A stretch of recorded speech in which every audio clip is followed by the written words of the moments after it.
embrasser votre martyre avec une foi courageuse. Apocalypse 12, 1, 17. Le chapitre 12 nous montre comment l'Église de Dieu fera face aux tribulations de la fin des temps. Le verset 1 dit « Un grand signe parut dans le ciel, une femme enveloppée du soleil, la lune sous ses pieds et une couronne de 12 étoiles sur sa tête. » La femme enveloppée du soleil se réfère ici à l'Église de Dieu sur la terre, et la phrase « la lune sous ses pieds » signifie que l'Église de Dieu est encore sous la gouvernance du monde. Cela nous dit que l'Église de Dieu en ce monde et les saints qui en font partie glorifieront Dieu en étant martyrisés. La phrase « une couronne de 12 étoiles sur sa tête » nous montre que l'Église combattra contre Satan à la fin des temps et sera martyrisée à cause de sa foi. Comme la parole de Dieu nous l'affirme, l'Église de Dieu triomphera. Malgré la volonté de Satan de détruire notre foi, de nous menacer de toutes sortes de façons, de nous faire souffrir, de nous blesser et même éventuellement d'en attenter à nos vies, nous continuerons à défendre notre foi et à être martyrisés comme justes. C'est la victoire de la foi. À l'époque de l'Église primitive, beaucoup de saints qui nous ont précédés furent aussi martyrisés. Ce martyre ne s'appuie pas sur nos propres forces, mais sur le Saint-Esprit qui demeure en nos cœurs. Dans la phrase « une femme enveloppée du soleil », la femme se réfère ici à l'Église de Dieu et le fait qu'elle soit enveloppée du soleil signifie que l'Église sera durement persécutée. Même au milieu des terrifiantes tribulations et des fléaux de la fin des temps, les saints défendront leur foi vigoureusement et ne se soumettront jamais à Satan. Pourquoi ? Parce que le Saint-Esprit en leur cœur les fera tenir fermes et combattre Satan, et il leur donnera une foi qui ne se soumettra jamais aux menaces ni à la persécution, même au risque de leur propre vie. De plus, puisque ceux qui ont placé leur espérance dans le royaume des cieux croient en la parole de Dieu qui leur déclare que les fléaux des 7 trompettes finiront bientôt et seront suivis par les fléaux des 7 coupes qui dévasteront la terre, ils ne capituleront jamais devant Satan. Ceux qui connaissent et croient qu'ils n'auront pas accès à un monde meilleur s'ils se soumettent à Satan ne pourront jamais se prosterner devant lui. Les fléaux des 7 coupes qui seront déversés sur l'Antéchrist et ses disciples les dévoreront sans merci et sans repos. Les saints qui connaissent tout de ces fléaux, 100% de ceux-ci, ne rejetteront jamais leur foi à cause des menaces, car le Saint-Esprit travaillera en leur cœur. Le Saint-Esprit qui demeure en nous donnera la force de tenir ferme contre Satan, de le vaincre et d'être martyrisés. Quand le fléau de la 4e trompette sera passé et que ceux des 5e et 6e trompettes viendront, le martyre arrivera pour nous. Ceux qui défendront leur foi et seront martyrisés sont seulement ceux qui sont nés de nouveau d'eau et d'esprit. Lorsque les fléaux des 7 trompettes se produiront, l'Antéchrist aura temporairement, parce que Dieu l'aura permis, autorité sur le monde. Sachant que cette autorité ne durera qu'un peu de temps, les serviteurs de Satan et l'Antéchrist persécuteront ceux qui servent Jésus-Christ comme leur Seigneur, de façon à ce qu'ils puissent emmener le plus de gens possible avec eux en enfer.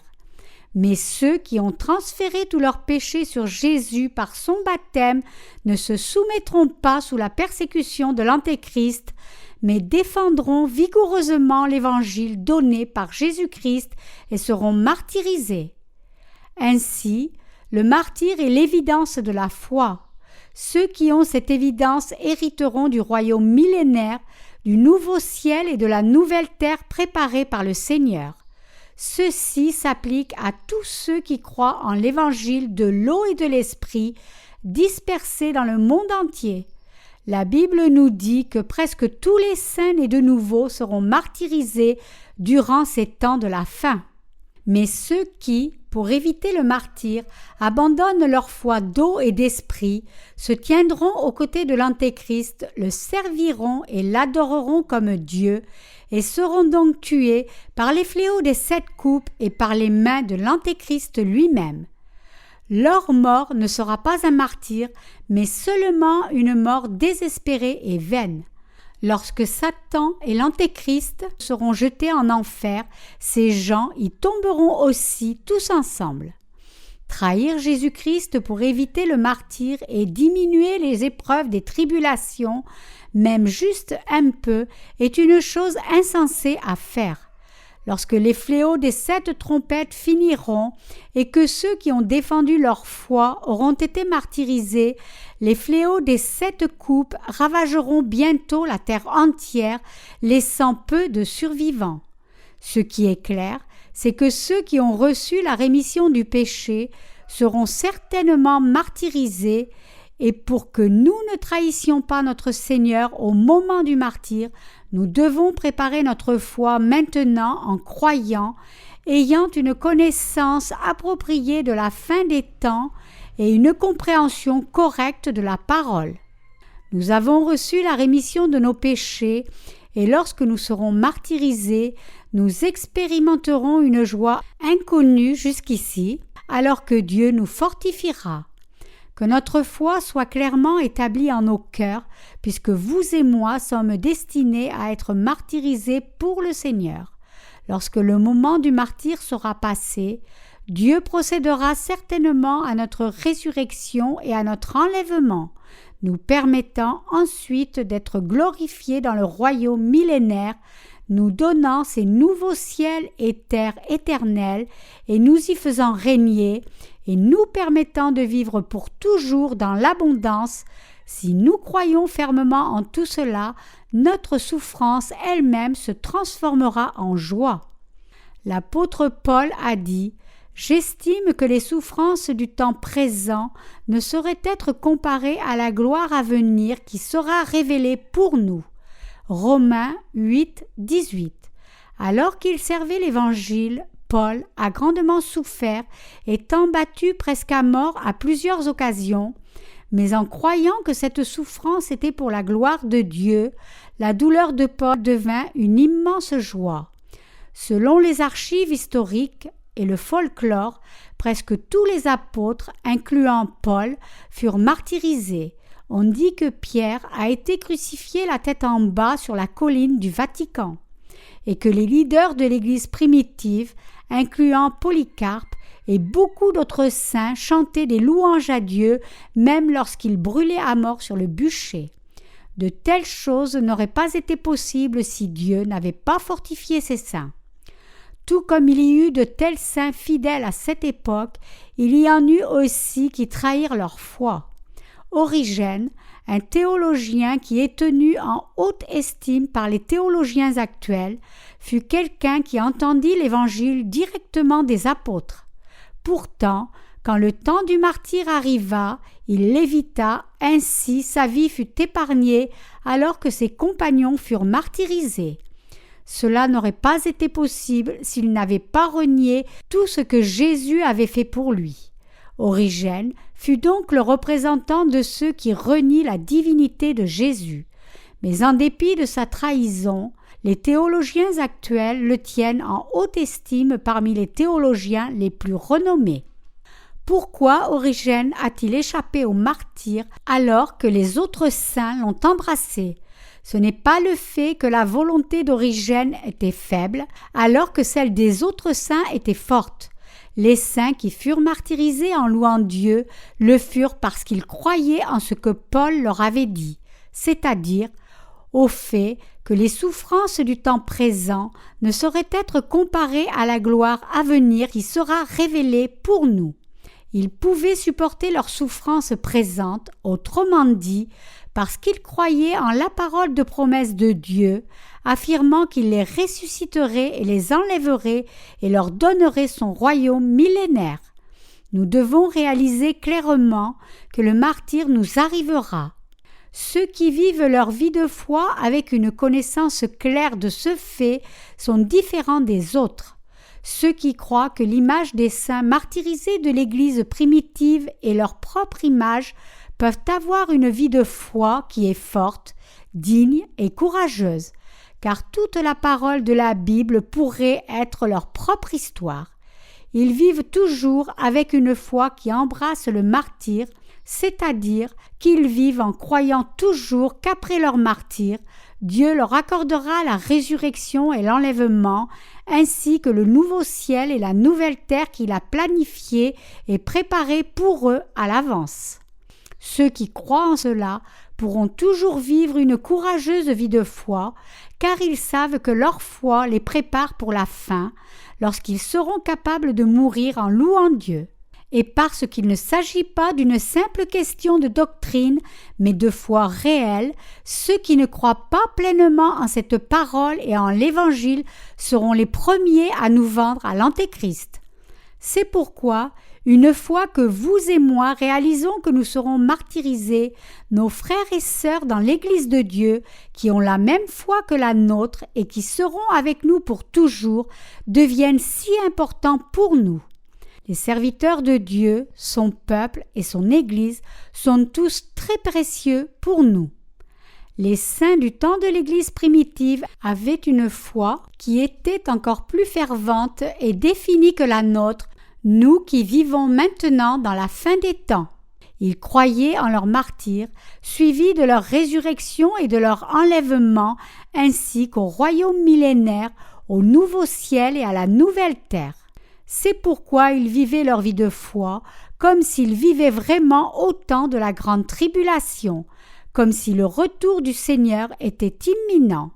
Ainsi, lorsque nous, qui vivons en cet âge de l'arrivée prochaine de la tribulation, lisons à leur sujet, leur histoire nous semble réaliste et vive car eux aussi connaissaient et croyaient en toute la parole de Dieu sur la tribulation, leur martyre, leur résurrection et leur enlèvement. Parce que nous vivons présentement avec la fin des temps qui approche sous nos yeux, nous devons préparer notre foi de martyr fermement en nos cœurs. Satan défiera quiconque croit en l'eau et le sang de Christ, essayant de détruire leur foi. Pour ne pas se soumettre à ce piège de Satan, nous devons lier l'évangile de l'eau et de l'esprit sur nos cœurs, le réexaminer et le saisir avec force une fois de plus avec notre espérance en la nouvelle terre et le nouveau ciel et s'assurer que cette foi qui est la nôtre ne se perde pas jusqu'au moment précis de notre martyre. La raison pour laquelle les saints de l'Église primitive défendaient leur foi si désespérément, c'est qu'ils avaient aussi connu et cru en toute la parole des Écritures sur la tribulation, leur martyre, leur résurrection et sur l'enlèvement. Vous et moi aussi serons martyrisés. Je mourrai et vous aussi, nous mourrons tous en défendant notre foi. Peut-être serai-je le premier à être traîné et tué. Cela peut sembler être une terrifiante perspective en soi, mais finalement il n'y a rien à craindre, car la conclusion logique du fait d'éviter le martyre serait de renier notre foi, une chose qu'on ne peut absolument pas faire. Après tout, Dieu sera glorifié à travers notre martyre et c'est la destinée qu'il a planifiée pour nous. C'est donc quelque chose que nous devons traverser au moins une fois.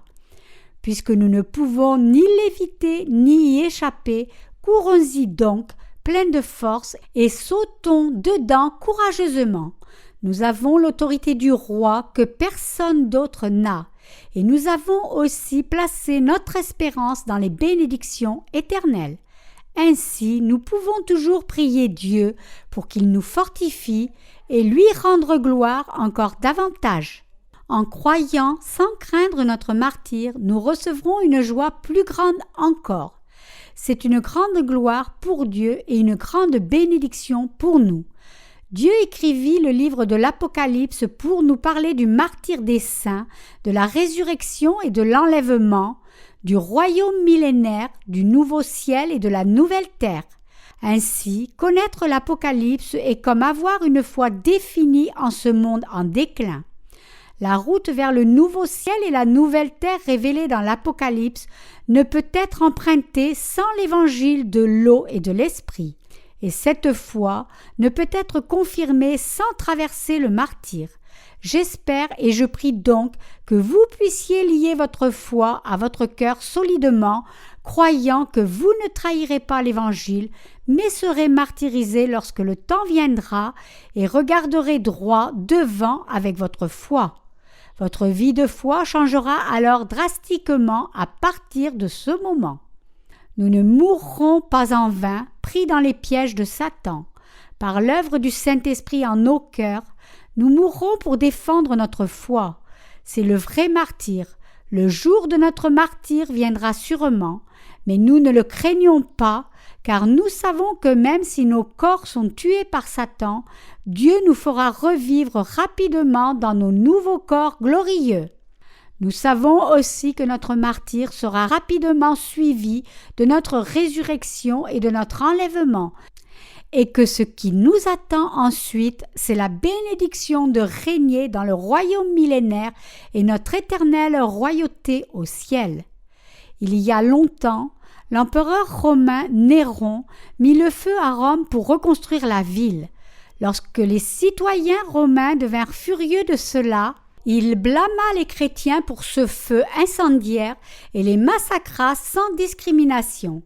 De la même façon, lorsque les désastres naturels frapperont le monde durant la grande tribulation, l'Antéchrist nous blâmera, nous les saints, pour tous les fléaux, nous accusant faussement et nous tuant. Ainsi, nous devons prier Dieu, dès maintenant, de nous donner une foi de martyr, la foi avec laquelle nous pourrons mourir. Si nous n'abandonnons pas notre foi et sommes martyrisés, la gloire de Dieu apparaîtra. Mais si nous abandonnons notre foi, nous soumettant à l'Antéchrist et l'acceptant comme Dieu, nous serons jetés dans le feu éternel. Si nous prions Dieu de nous donner la foi qui peut vaincre l'Antéchrist, en d'autres mots, notre Seigneur nous donnera force et puissance, mais si nos cœurs ne sont pas fermes et que nous trahissons notre foi, seul l'enfer nous sera donné. Laissez-moi vous raconter une petite histoire sur la guerre de Corée. Les troupes nord-coréennes vinrent dans une église de campagne du Sud, où un diacre nommé Shudal Bae était en charge. Voyant que la cour de l'église était sale, un soldat envahisseur ordonna au diacre de la nettoyer. Mais ce diacre refusa de le faire, disant qu'il devait garder le saint jour du Seigneur. Les soldats, devenant impatients, menacèrent de le tuer devant toute la congrégation s'il ne nettoyait pas la cour. Mais le diacre continua à refuser, disant qu'il devait défendre sa foi, et il fut tué. Plus tard, certains chrétiens ont affirmé que sa mort était un martyr, mais ce n'était pas un martyr. Pourquoi ?